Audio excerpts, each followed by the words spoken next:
Bharatiya Janata party, जिसकी अपनी एक अलग पहचान है। ये केवल एक राजनीतिक दल नहीं, एक आंदोलन है। विचारधारा जिसका प्राण है, जिसके सिद्धांतों में निष्ठा है, जो भारतीय संस्कृति के गौरवशाली अतीत से प्रेरणा लेते हुए मां भारती को परम वैभव की ओर ले जाने को संकल्पबद्ध है। भाजपा। भाजपा की गाथा संघर्षों से गढ़ी हुई गाथा है। ये गाथा है अनगिनत देशभक्तों की, लाखों करोड़ों कार्यकर्ताओं की और ऐसी विभूतियों की जिन्होंने अपने अटूट विश्वास और अथक परिश्रम से इतिहास की धारा को मोड़ दिया, देश की राजनीति को नई दिशा दी, राष्ट्र प्रेम और देशभक्ति की अलख जगाई।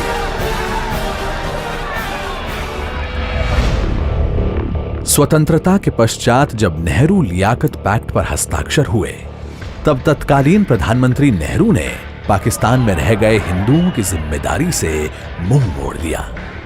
तब से उद्वेलित होकर डॉक्टर श्री श्यामा प्रसाद मुखर्जी ने नेहरू मंत्रिमंडल से त्यागपत्र दे दिया।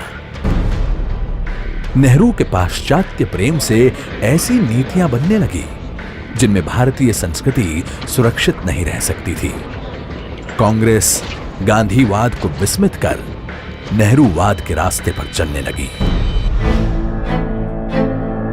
डॉक्टर मुखर्जी और कई अन्य राष्ट्रवादी नेताओं ने इस खतरे को भांप लिया। एक नए राजनीतिक दल की आवश्यकता महसूस की जाने लगी और इस तरह 1951 को स्थापित हुआ भारतीय जनसंघ। जनसंघ की ओर से मार्च 1953 में कश्मीर के पूर्ण विलय के लिए दिल्ली में सत्याग्रह आरंभ किया गया। डॉक्टर श्री श्यामा प्रसाद मुखर्जी ने तय किया कि वो बिना परमिट के कश्मीर में प्रवेश करेंगे।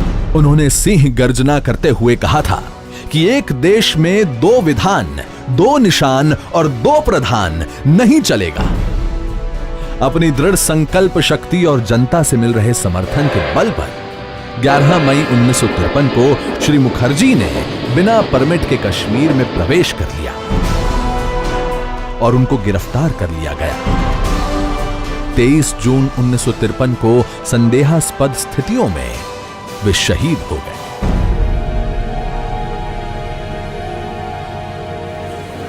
देश में शोक की लहर दौड़ गई।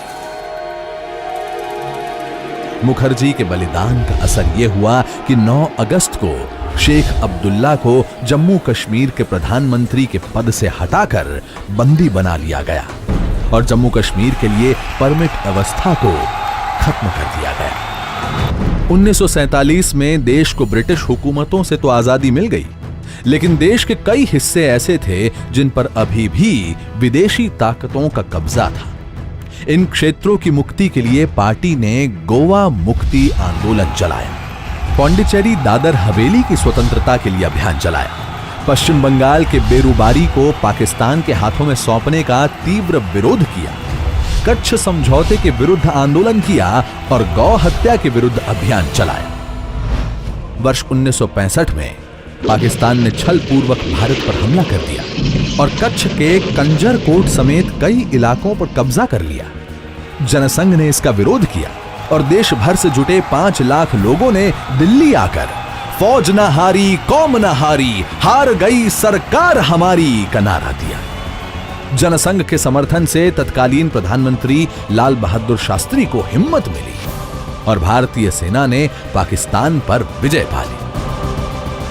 और इसके बाद देश में आया वो दौर जिसे भारतीय लोकतंत्र का सबसे स्याह दाग माना जाता है, आपातकाल।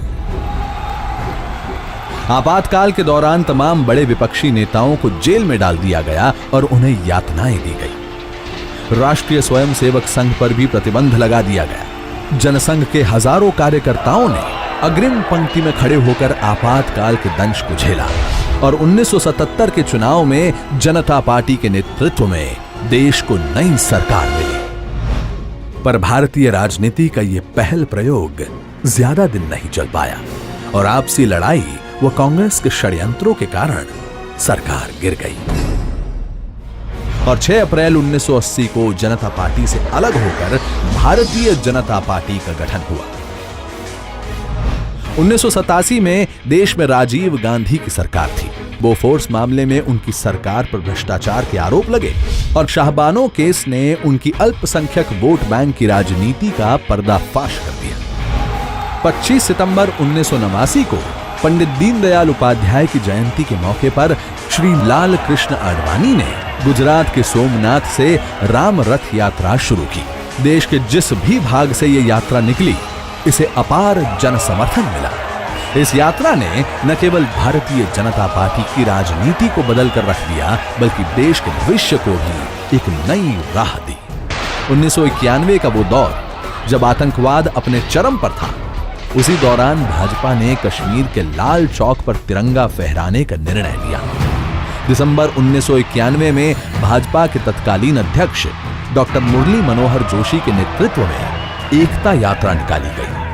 श्रीनगर के लाल चौक पर 26 जनवरी 1992 को तिरंगा फहराकर डॉक्टर जोशी ने भारत की एकता और अखंडता का संदेश दिया।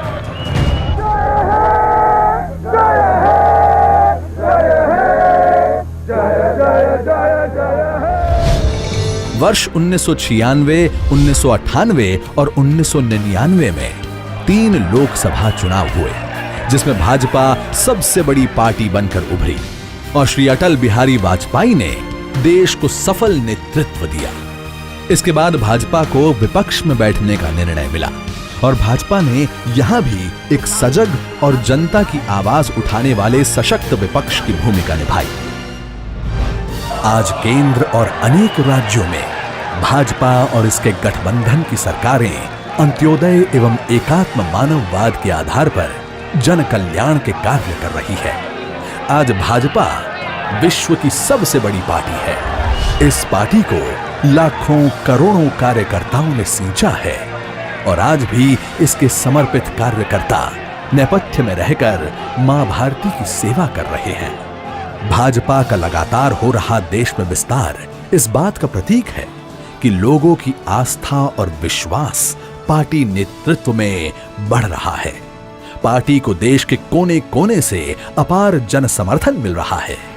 भारत के यशस्वी प्रधानमंत्री श्री नरेंद्र मोदी भी अनेक अभिनव व लोक कल्याणकारी योजनाओं के माध्यम से पार्टी के अंत्योदय के प्रण को पूर्ण करने की दिशा में आगे बढ़ रहे हैं। मौजूदा सरकार की ओर से सबका साथ, सबका विकास के मंत्र पर सफलतापूर्वक काम हो रहा है। देश की जनता से पार्टी को मिल रहा अपार जन समर्थन भी एक तरह का आंदोलन ही है। एक ऐसा आंदोलन जिसमें पार्टी का प्रत्येक कार्यकर्ता न्यू इंडिया के स्वप्न को पूरा करने के लिए संकल्पबद्ध है।